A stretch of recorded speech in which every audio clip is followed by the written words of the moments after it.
loot boxes, premium currencies, diamond, gems, gold. Do all these surrounding mechanics hurt what could be a otherwise good Command and Conquer game coming to mobile from EA? Well, let's review what I've played of the Command and Conquer Alpha currently available for players to download for free. Now, of course, the game is in alpha. They're still working on it, but there are things we can actually discuss about what's available right now in the game.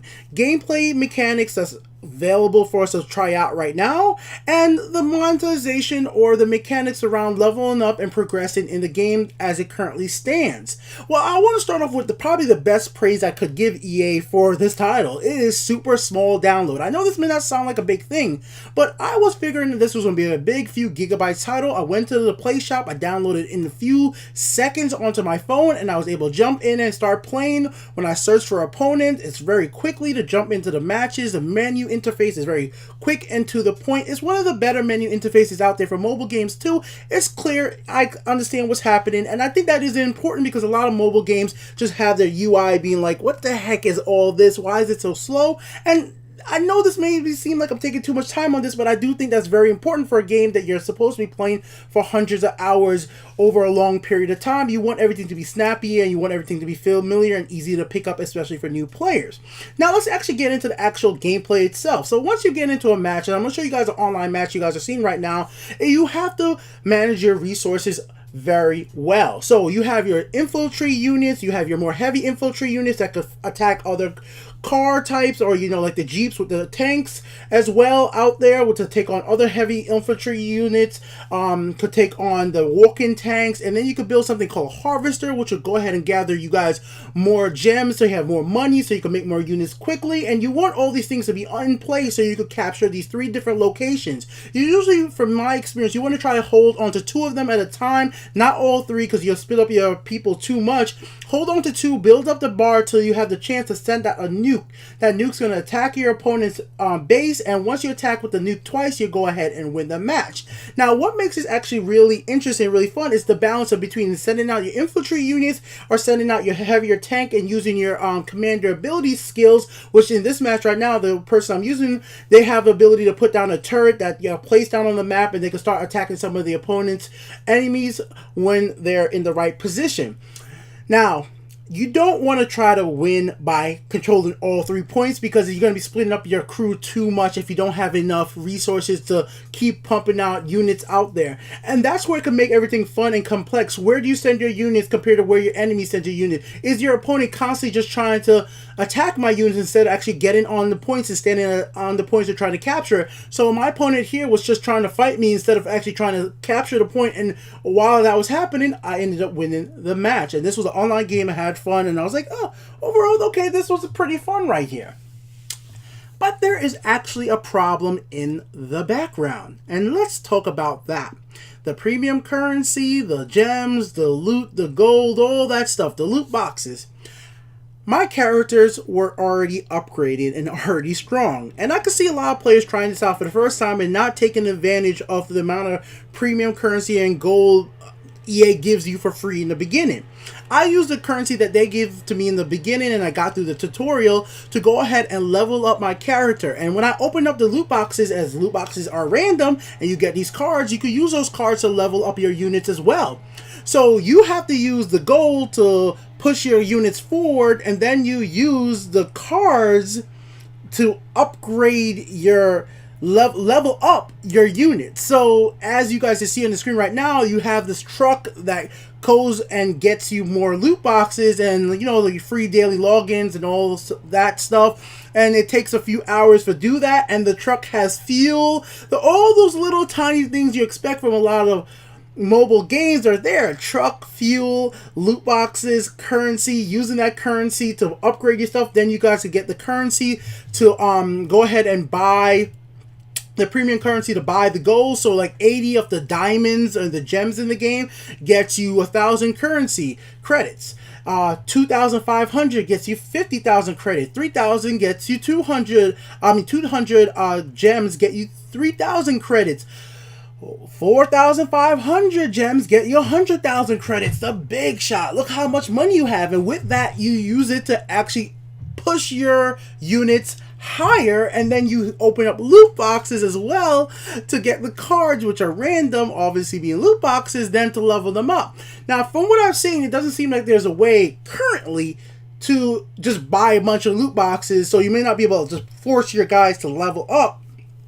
But there is a fuel system, and you can refuel the truck to come a little bit faster. And instead of it taking, let's say, 12 hours, I had it shortened down to 6 hours. So there's a way to speed up this truck to get more loot boxes. If you're winning more matches, you're getting more loot boxes. And if you're getting more loot boxes and you have enough money you can spend to buy gems, then you're opening up these packs and getting the extra cards that you could use to help move your units to a higher level, which in turn, once they actually allow you to spend real money, I feel like, well, if you keep on going, you're just feeling incentivized to spend money because it makes you a better and better player.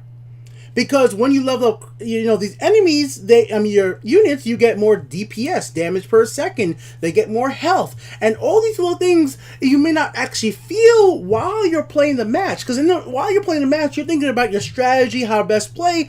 But if your unit just has 100 more health or 10 more health, that's even similar to that, then the other unit that your opponent is fighting, well, you're just going to win. Because I had situations where I know that I was leveling up my units, and then my opponents send out their infantry people, and I send out my infantry people, and if they didn't level up theirs, mine, head-on-head fights, we both send them out in the beginning of the match. Mine won just because mine was more leveled up. And this is where I'm just like, I'm not the biggest Command & Conquer fan out there. I'm just not. But I respect the games, and I like the crazy FMV. I respect the series. And I can see why gamers have been asking for a new one, a full-fledged PC title, come out over these years. I can see why there was a bunch of Command & Conquer fans really defending this over the last few days on Reddit, come on guys, it could be alright, it could be good, it could help us get a full title. But I don't feel like, from what I play right now, this is what you as the Command & Conquer fans need to be embracing to help bring out a new Command & Conquer game to the PC. Because right now, the surrounding systems, these credits, these loot boxes, the way that the background stuff, and I'm going to give EA credit. Like I said, every match I played online, even if my opponent kicked my ass, I just never thought in my head, hey, they might really just be better than me because they open a loot box, got some rare stuff, and they have more gold than me. It didn't really dawn on me, and especially once a game goes full release where you can buy everything, and it goes into beta, then it goes fully open, I can see a lot of problems with the current system. So this is my current review of the alpha. EA, you need to adjust these systems. You just really need to separate any way that the characters in the game could be progressed cannot be obtained through loot boxes or through premium currency. It all has to be, progression has to be based on gameplay and gameplay itself. And that's what I'm saying here, guys. I think they've actually put together what could be a decent strategy game on mobile. Easy to pick up, easy to get into for very new players to strategy type games like these, and very easy to pick up for long time players of Command & Conquer. Until EA respect us as players and realize that progression and leveling up and anything to do with progress and getting stronger in the game has to be done completely through skills, and anything with loot boxes and anything with premium currency just needs to be not there, or at minimum be cosmetics, which even I have a hard time even justifying cosmetics, but that's what it needs to be. I understand this is a free-to-play game, but in a way, I would have been like, you know what, if this was like a $5 game, and I just bought it, and I get to play against other people, we don't have to worry about microtransactions, premium currency, and I could just play this against other people, I think I would. I would play a match of this every other day. I would play a few matches maybe at my break time at lunch, But I played it a bunch. Then I was like, I could see myself falling off of this as I keep on progressing through the game. And I only kept on playing because I wanted to make this video. I wanted to make this video to let Command & Conquer fans know they need to let EA hear their voice. There needs to be a separation with progression and any type of loot box or premium currency. It needs to happen for this game to survive the long run. But EA being EA, I think it's going to be exactly what it is. It's a real shame to the actual developers of this game. They probably would have actually been better off to not call this Command & Conquer. Don't link it to that IP, and just charge money and just say, hey guys, we made an interesting game. Come check this out on mobile. We think it's actually a good and fun game that a lot of people could jump into because, like I've already stated, the gameplay itself is simple enough, but it still has enough strategy for somebody like me who loves Go, board games like Go, chess, to feel like, hey, I even if we have the same units, I feel like I can't outsmart my opponents by playing specific ways. When I lose, I don't feel too much like, oh man, I was just too dumb. But if I do feel like my opponent got an unfair advantage because they were opening up loot boxes and had more gems than me, well, there's always going to be that sense in the back of my head where if I just spend an extra $10, buy some gems, I could get better. Could get some more, when I get these loot boxes in a few hours, let me get some more fuel. And that's what's a problem. That's the thing with this game. All these extra little currencies, crates, and daily offers on offer ruins what could be just a good mobile game. And that's been my personal opinion and experience with Command and Conquer Rivals. Good gameplay, bad surrounding systems. It kind of sounds like Battlefront 2 when it was released. It's been Deacon here with the Untitled Game Show. Share your own opinions in the comments section below.